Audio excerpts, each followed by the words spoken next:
So I just want to talk about a few things. I'll basically talk for 15 minutes or so, and then we'll open it up for questions and comments. So first I want to talk about why we're planning for agriculture. Then I'll talk about the planning process thus far. We'll talk about what's in the plan, how the plan's organized. We'll take some questions, and then we'll wrap it up and talk about what comes next. So in terms of why we're planning for agriculture, well, basically back in 2015, our city council passed a resolution that directed staff, our planning department, to develop an agricultural plan. So the idea is, what could our city's population look like in 75 years?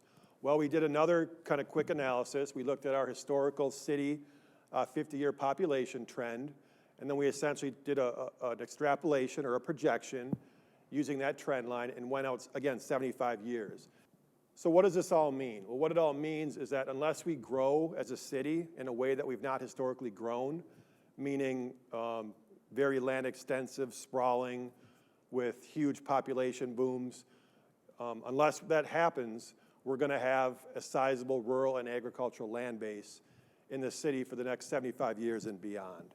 So we actually have been at this quite a while. Our Ag and Rural Affairs Committee, which is a city-appointed body, has been doing this for about 2 years. We started back in July of 2015. We had a few other things come up, so we had to kind of put this on the back burner, but now we're back at it. So about a 2-year process. We've had many Ag and Rural Affairs Committee meetings at which this plan has been discussed. So that kind of leads us to where we are right now. Over the past month, we've been presenting our Ag plan to various other city bodies, our Plan Commission, our Economic Development Authority, basically bodies that we think are relevant to this planning process. We're here tonight, again, to kind of present the plan draft, get some feedback from you all, and then probably in the next couple of months, we'll talk about moving this plan up through our city council framework and ultimately getting the plan adopted. Now, this is probably the most important slide I'm going to be showing tonight. I want to point out this plan is not regulatory in nature. This isn't a plan that tells you what you can and can't do with your land. This plan is one of opportunity. So just in terms of what's in the plan, how it's organized, I'm not going to get into all this detail, but basically the idea is we've got a ton of attributes in this city that make agriculture and planning for agriculture a viable undertaking.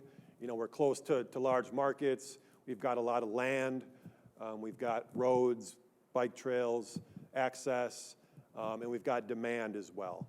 So moving now into kind of how the plan is structured and organized, basically 3 sections, kind of an introductory section, a section 1, a section 2, which identifies what we're calling some action items.